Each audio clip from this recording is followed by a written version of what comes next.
विद्यार्थियों, आपको काव्य प्रकाश पढ़ा रही हूँ।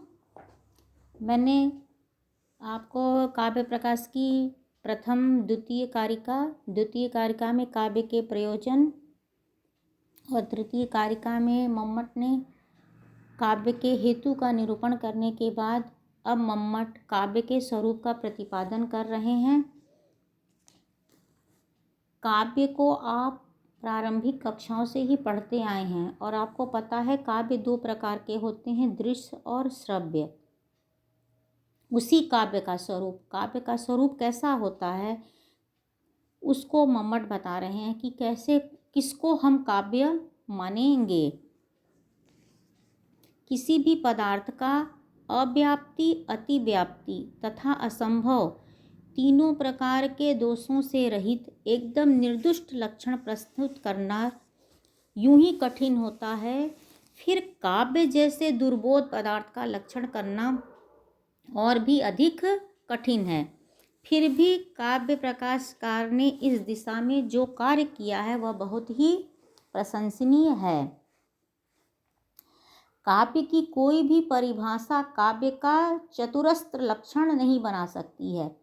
काव्य की कोई परिभाषा न बन पाए यह तो काव्य का सौभाग्य है, दुर्भाग्य नहीं।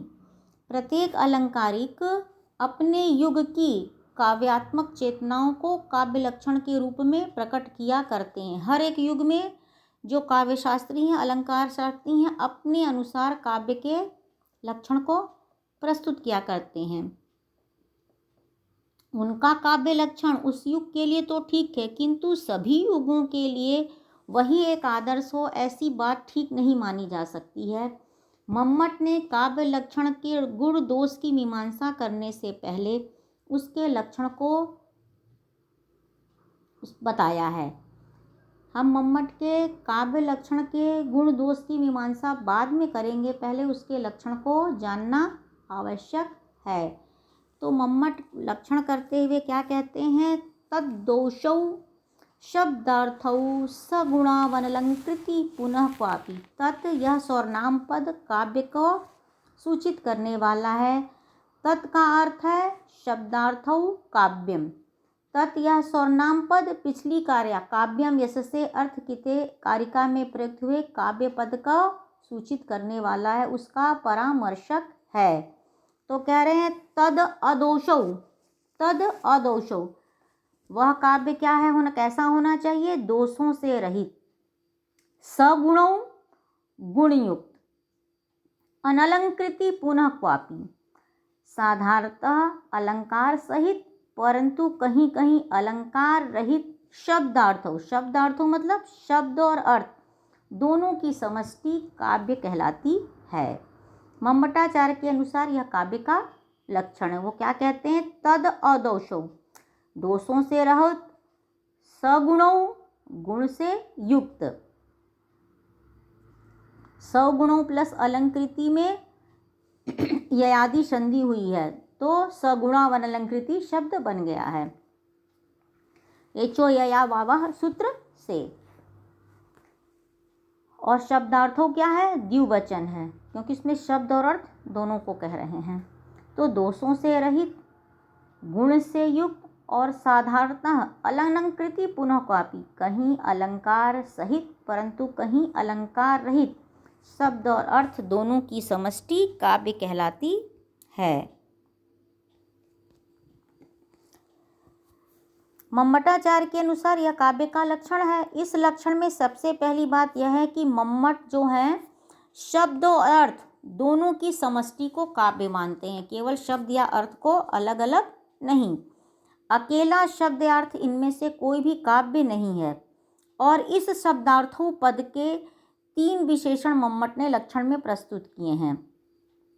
वे कहते हैं वे शब्द अर्थ दोनों किस प्रकार के होने चाहिए। पहला कहते हैं अदोषौ, दूसरा कहते हैं सगुणों और तीसरा कहते हैं अनलंकृति पुनः क्वापि, अर्थात वे शब्द और अर्थ दोनों दोष रहित हों, यह पहली बात।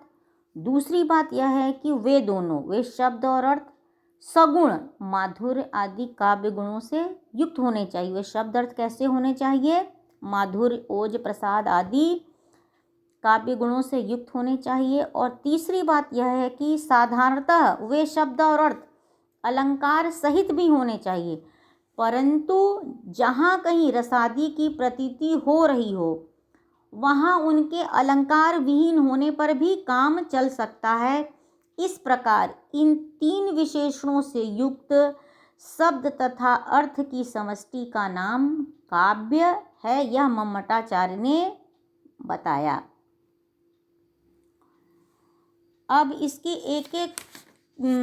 इसके लिए कह रहे, एक उदाहरण दे रहे हैं, वृत्ति में लिखते हैं, दोष गुणा अलंकार वक्ष्यन्ते, यानी काव्य के गुण दोष अलंकार को बाद में कहा जाएगा।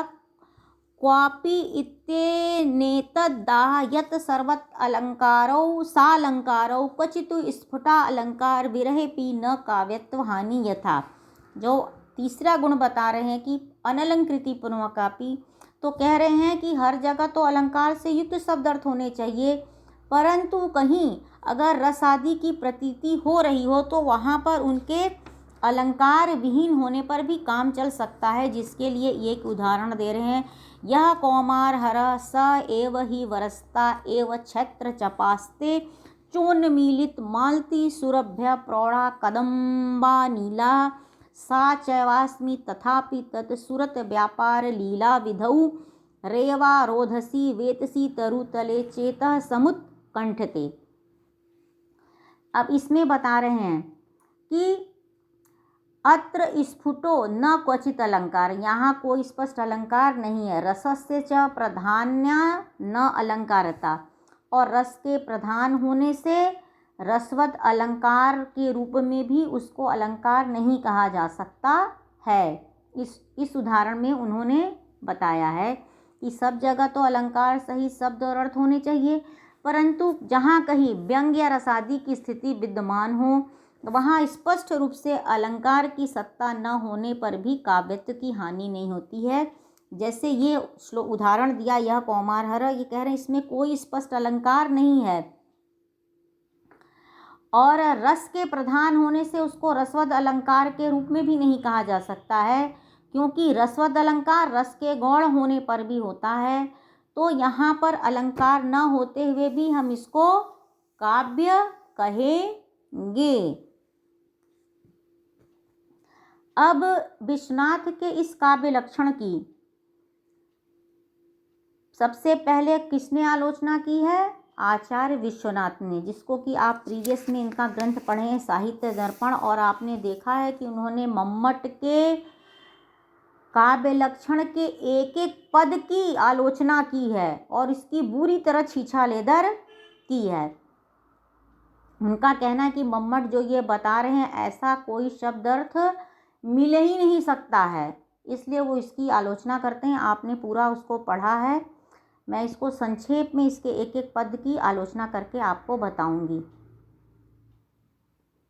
आप कह रहे हैं ये जो उदाहरण दिए हैं, इस उदाहरण की विश्वनाथ आलोचना करते हुए क्या कह रहे हैं कि इस उदाहरण में यहाँ कोई स्पष्ट अलंकार नहीं है। इस कथन का अभिप्राय यह है कि वैसे चाहे तो खींचतान करके यहाँ अलंकार निकाला जा सकता है, जैसे कि साहित्य दर्पणकार विश्वनाथ ने इसमें विभावना और विशेषोक्ति दो अलंकार निकालने का प्रयत्न किया है।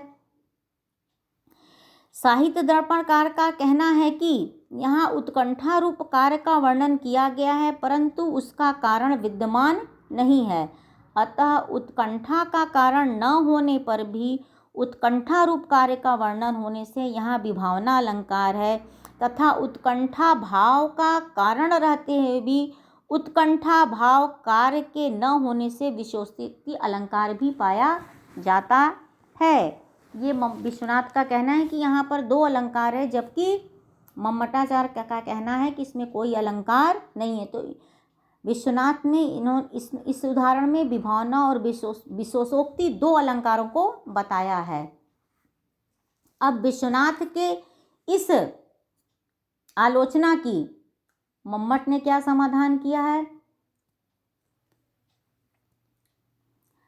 कहते हैं कि साहित्य दर्पणकार विश्वनाथ ने इस श्लोक में विभावना तथा विशेषोक्ति दो अलंकारों की कल्पना करके और मम्मट द्वारा दिए गए अनलंकृति पुनः कॉपी के रूप में प्रस्तुत किए गए इस श्लोक में अलंकार के अभाव का खंडन किया है। लेकिन मम्मट कहते हैं ऐसी बात नहीं है। मम्मटाचार्य की दृष्टि से ये अलंकार ओझल थे, परंतु ये अलंकार क्या कहते हैं, भावमुखे नहीं अभावमुखे निकलते हैं, इसलिए वे स्पष्ट नहीं है अपितु खींच तान कर निकाले जा सकते हैं। इसीलिए तो मम्मट ने उसे स्फुटालंकार विरह के उदाहरण के रूप में प्रस्तुत किया है।